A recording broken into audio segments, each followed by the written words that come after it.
السلام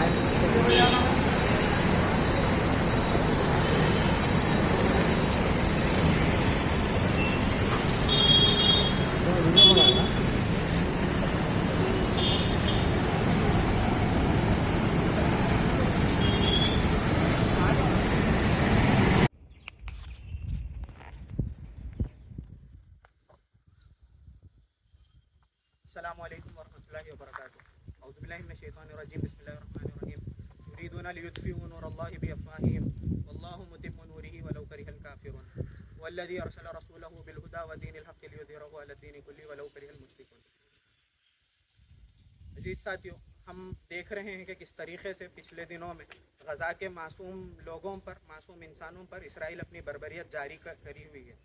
آج ساری دنیا میں قومی یکجہتی کے طور پر فلسطینی بھائیوں کے ساتھ ساری دنیا کھڑی ہے، اور یہی same call S I of India نے دی ہے.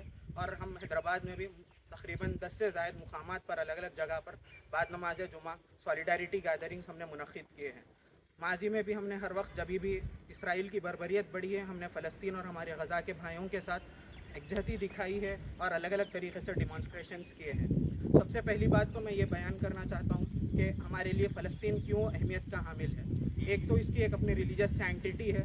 جس طریقے سے کرسچنس کے لیے ویٹیکن سٹی کی ایک اہمیت ہوتی ہے، اسی طریقے سے مسلمانوں کے لیے جہاں پر مسجد الحرام اور مسجد نبوی کی ایک اہمیت ہے، اسی کے ساتھ ساتھ بیت المقدس جو مسجد اقصی ہمارا قبلہ اول ہے اس کی بے انتہا اہمیت ہے. اور ہم اسی کے لیے یہاں پر جمع ہوئے ہیں اور یہ کال دے رہے ہیں کہ ہم آپ کے ساتھ ہیں، آپ اکیلے نہیں ہیں.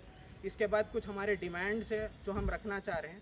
سب سے پہلی چیز تو ہم انٹرنیشنل وہ تمام مسلم ممالک اور OIC سے کرنا چاہتے ہیں کہ ہم یہ بات رکھنا چاہتے ہیں کہ صرف 2 ممالک کو ہم دیکھتے ہیں کہ لبنان اور ایران، اس کے علاوہ کوئی ملک سپورٹ میں صرف لپ ٹاکس کر رہا ہے، زبانی بول کر رہا ہے، اور اس کے علاوہ کوئی مدد نہیں ہو رہی ہے. تو ہم یہ کہتے ہیں کہ اس سے آگے بڑھ کر کچھ عملی اقدامات دوسرے ممالک بھی کرنا چاہیے. دوسری جو ہماری ڈیمانڈ ہے وہ ہماری خود اپنی حکومت سے ہے، حکومت ہند سے. ہم یہ چاہتے ہیں کہ حکومت ہند اپنی جو اس سے پہلے قبل 60 سالہ جو پالیسی رہی ہے، فلسطین کی پرو فلسطین پالیسی رہی ہے، اس کو تبدیل کرتے ہوئے ہم دیکھتے ہیں کہ پچھلے دنوں میں خاص طور پر وہ پرو اسرائیلی پالیسی ہماری بنتی جا رہی ہے.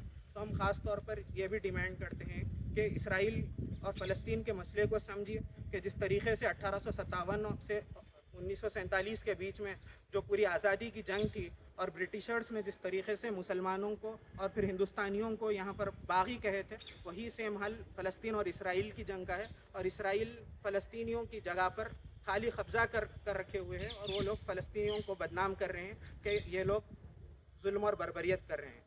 ہماری تیسری جو ڈیمانڈ ہے وہ تمام اور اپیل ہے تمام امت مسلمہ کے لوگوں سے کہ ہم اپنے اپنے مقامات پر جس طریقے سے سولیڈیریٹی دکھا سکتے ہیں دکھائیں. خاص طور پر یہ تمام سچویشنز میں نمازوں کی اور دعاؤں کی اہمیت بہت حد تک بڑھ جاتی ہے. اپنے اپنے مقامات پر مساجد میں قنوت نازلہ وغیرہ کا اہتمام کریں روزانہ فجر اور مغرب میں.